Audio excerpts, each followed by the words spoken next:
साथियों नमस्कार।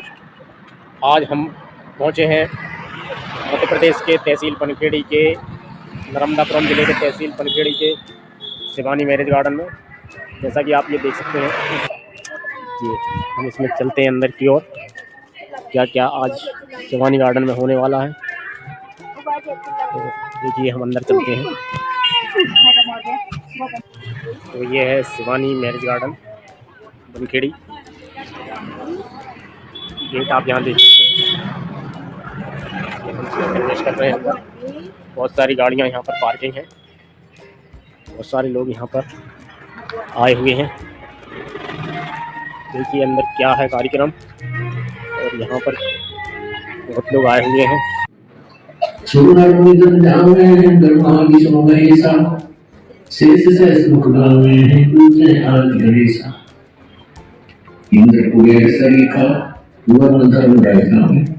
समर्थ जीवन जी का मन इच्छा बलवान 33 कोटि आधारा 88 उदर गगन पारा कट है इनकी फांसी 33 कोटि आधारा 88 उदर गगन पारा कट है इनकी फांसी। जी का आसन लगा हुआ है यहाँ पर। यहाँ पे दीपक का जोत चला हुआ है। दंडवत के लिए स्थान बनाया गया है।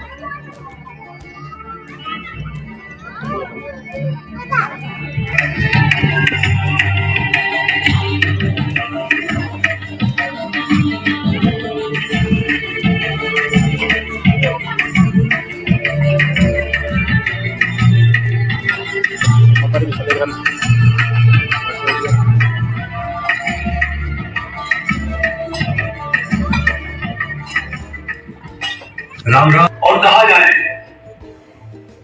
अरे महाराज,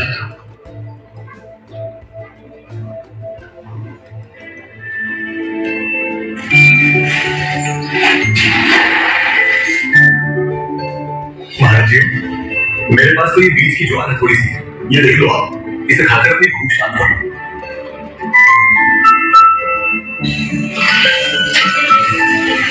बेटा, मैंने एक मदिरा देखा जो बहुत मोटा और अच्छा है, वो मुझे खिला दे।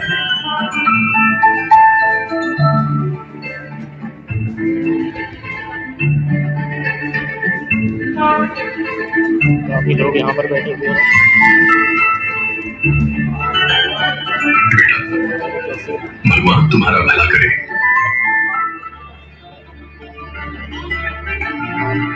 बीज बोने आया था, सो बीज बोते ही परमात्मा जी।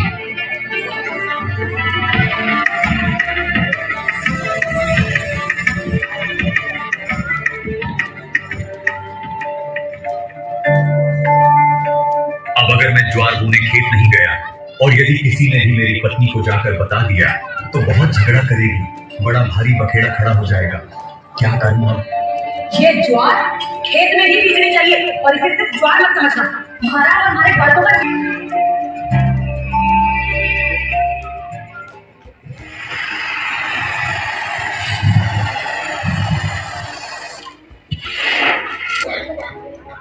धन्ना ने कंकर इकट्ठे किए और ज्वार के बीज वाली खाली थैली में भर लिए। फिर बैलगाड़ी लेकर वह खेत की ओर चल पड़ा।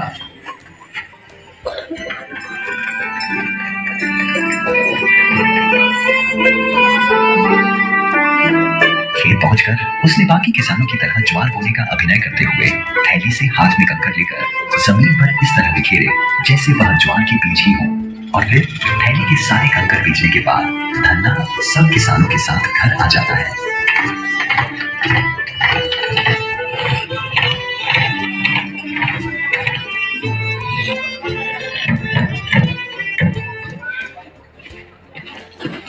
बहुत ही ज्वार।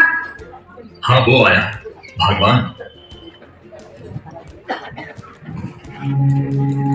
जैसा कि आपने देखा, यहाँ पर बहुत सारे लोग उपस्थित हुए हैं। काफी लोग जहाँ सबके खेतों में यहाँ पर आए हुए हैं। ऊंची ज्वार की फसल लहरा रही थी। यहाँ पर ये धन्ना का सत्संग चल रहा है। उसके खेत का तो हाल ही कुछ और था, जिसे देखकर हर कोई हैरान था।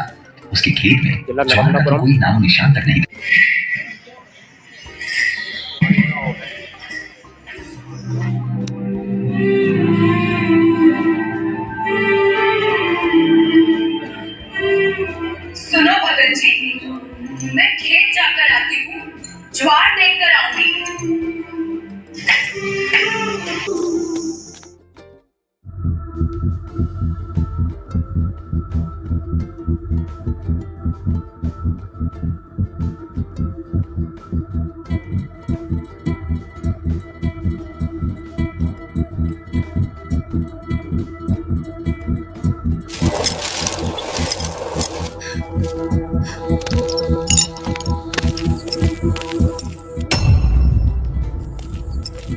धन्ना भाई, आज तो तेरी खैर नहीं।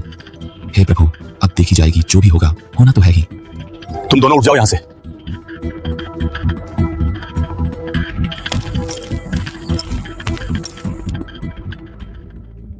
आपने खेत में बीज की ज्वार बोई थी? खेत में ज्वार का तो एक पौधा भी नहीं है, तुम में उग गए बिना गिनती के। तुम बीज कहां नाश करके आए हो? ये बालक तुम्हें खाएंगे क्या?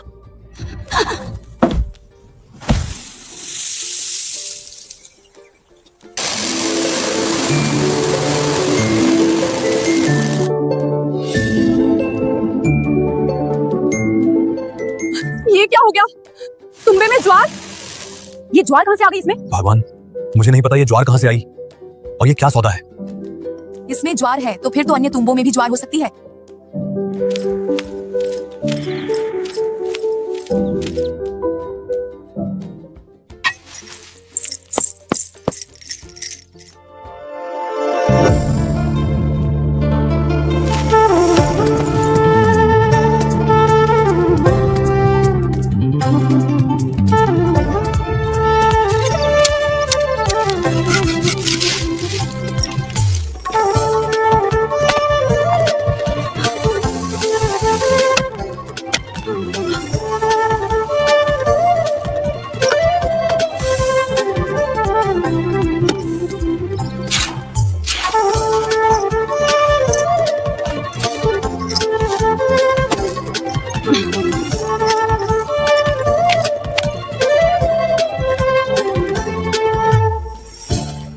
इस तरह धन्ना की पत्नी खेत से ज्वार इकट्ठा कर घर ला रही थी। जब ज्वार पूरा हुआ, यानी धन्ना जी के परिवार को जितना ज्वार की जरूरत थी वो पूरा हुआ, तब धन्ना जी अपनी पत्नी से कहते हैं, अब और न लाइए, जितनी उस खेत में ज्वार होनी थी उतनी आ चुकी है।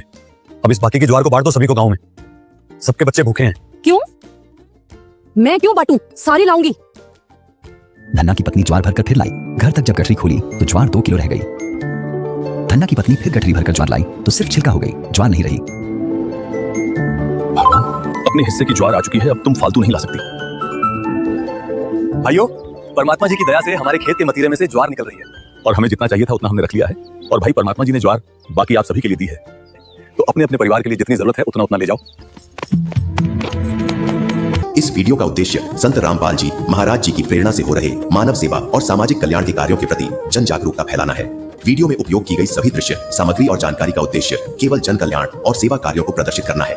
यह वीडियो किसी व्यक्ति, समाज या धर्म के प्रति कोई टिप्पणी नहीं करता, बल्कि केवल यही संदेश देता है कि सेवा ही सच्चा धर्म है। हम मानवता की सेवा में जुटे पृथ्वी के सभी कार्यकर्ताओं और सहयोगियों के प्रयासों का हृदय से सम्मान करते हैं। धन्यवाद। धूप है, छांव है, जलते तेरे पांव है, धारा के विपरीत सदा बहती तेरी नाव है। जिसने ये दुनिया बनाई उसको कहते भगवान है, जिसने हमको अन्न दिया वो भारत का किसान है। धर्म का अधर्म पर विजय का नाद है, झूठ पर सत्य की जय जय का नाद है। निम्नता का तम मिटा, उच्चता का सूर्य उगा, आपदा का अंत है, विकास की शुरुआत है। ये शंखनाद है, ये शंखनाद है, जय का विजय का सनातन उदय का ये शंखनाद है, ये शंखनाद है। कलयुग के इस घोर अंधकार दौर में जहां अधर्म और अन्याय का बोलबाला है, जहां लाचारी, गरीबी और भुखमरी ने इंसान को तोड़ कर रख दिया है और मानवता अपने सबसे निचले स्तर पर पहुंच चुकी है। घर में खाने पीने का भी कुछ नहीं है। इसे झाड़ू पोछा सब्जी रोटी नेठन करनी सी करवा देते हैं, ये सब गुजारा चला। ऐसे यज्ञ की सोचते हैं कैसे दिन कटेंगे। सर रह ही नहीं पा रहे, एक पाँव पे खड़े हैं। बारिश में भी पूरा घर में पानी भर जाता है, छत से भी और अंदर नाली से भी पानी आता है। हम सो तक नहीं पाते हैं, एक पाँव पे खड़े रहते हैं। एक समय अगर रोटी बना ली तो पता नहीं था दूसरे टाइम बनेगी या नहीं बनेगी। ये इतनी नाजुक हालत थी हमारी।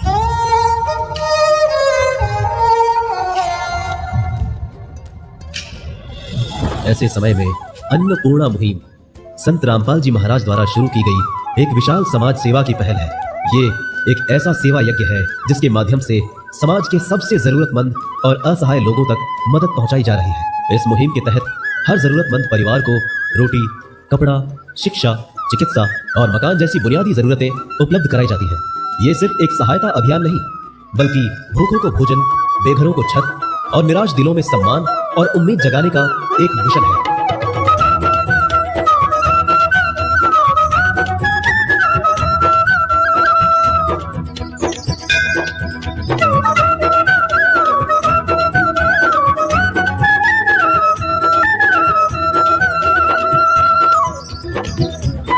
आइए दर्शकों, आपको बताते हैं अन्नपूर्णा मुहिम की शुरुआत कैसे हुई। एक दिन संत रामपाल जी महाराज ने अखबार में एक ऐसी खबर पढ़ी जिसे पढ़कर संत रामपाल जी महाराज को बहुत दुख हुआ।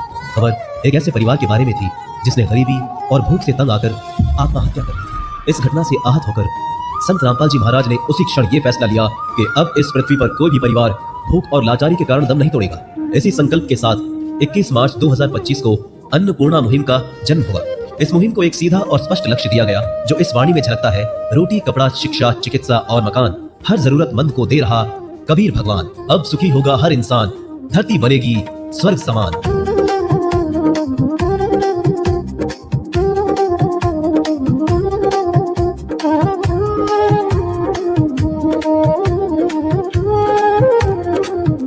इस महान लक्ष्य को धरती पर साकार करने के लिए अन्नपूर्णा मुहिम का कार्य क्षेत्र बहुत व्यापक बनाया गया। इस मुहिम का मुख्य उद्देश्य उन परिवारों तक पहुंचना था जिन तक किसी भी कारण से सरकारी योजनाएं या कोई भी संस्था नहीं पहुंच पाती। संत रामपाल जी महाराज के अनुयायी यानी अन्नपूर्णा मुहिम की सर्वे टीम ये पता लगाती है कि किस जरूरतमंद तक इस मुहिम का लाभ पहुंचाया जा सकता है। मदद का स्वरूप केवल अक्सर संत रामपाल जी महाराज के कार्यक्रम में संतों से प्रमाण दिया जाता है। ये यहाँ पर है तो हम यहाँ पर कुछ भक्त बैठे हैं, उनसे हम कुछ चर्चा करते हैं और उनसे कुछ बातचीत हम करते हैं। तो जी राम राम। जय राम राम। देखिए, हमें बहुत सारी कुछ शंकाएं रहती हैं भक्तों को, हमारे दर्शकों को जी, तो वो कुछ जानना चाहते हैं जी। तो जैसा कि जगत के लोगों में चर्चा रहती है कि मतलब जो श्राद्ध क्रियाएं होती हैं, उन श्राद्ध क्रियाओं पर भी सवाल होते हैं। तो इस विषय पर अक्सर लोग पूछा करते हैं हमसे कि लोग श्राद्ध करते हैं तो इसको करना चाहिए, आप लोग करते नहीं हैं, आप मना करते हैं। तो इस पर आप हमें साक्ष्य दें कि लोग कहते हैं कि श्राद्ध करने से, जो संत रामपाल जी महाराज शिष्य होते हैं वो कहते हैं कि श्राद्ध करने से पुण्य क्षीण हो जाते हैं और पुण्य क्षीण होने से दुख भोगने पड़ते हैं। तो इसका कोई हमें प्रमाण दे कि आखिर कहाँ पर प्रमाण है कि पुण्य क्षीण होने, श्राद्ध का भोजन करने से पुण्य क्षीण हो जाते हैं। कृपया हमारे इस वीडियो के माध्यम से आप बता सकते हैं जी। देख सकते हैं, ये है स्कंद पुराण जी, आप देखें, ये है गीता प्रेस गोरखपुर से प्रकाशित और इसके आप देख सकते हैं पृष्ठ 1292 जी।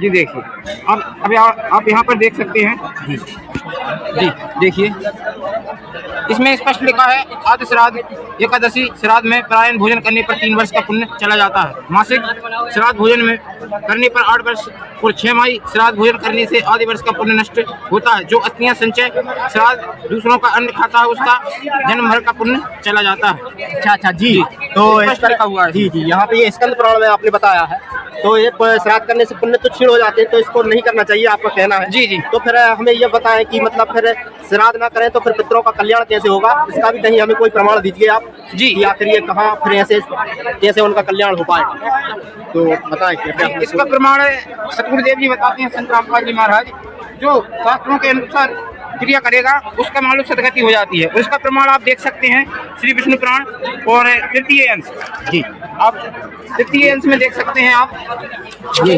और ये देखिए आप 219 पृष्ठ पे और श्लोक है 53। यहाँ पे हे राजन, यदि श्राद्ध भोजी एक सहस्त्र ब्राह्मणों सम्मुख एक कोई भी हो तो वह यजमानों सहित उन सबका उद्धार कर देता है। अगर शास्त्र अनुकूल तो साधना करता है। विष्णु पुराण में स्पष्ट लिखा है कि वह एक ही योगी 1000 ब्राह्मणों को बरोबर मतलब पुण्य देता है जी। इससे आपका कहना है कि एक योगी को खिला दे तो पितरों का कल्याण हो सकता है जी जी, बिल्कुल। ये हमारे मतलब विष्णु पुराण स्पष्ट करना है। ये आप विष्णु पुराण से बता रहे हैं जी जी। तो मतलब पूरे गांव भर को खिलाने की जरूरत नहीं है? नहीं, एक योगी काफी है जी जी जी। धन्यवाद, आपसे चर्चा हो गया सर साहब। नमस्कार सर साहब।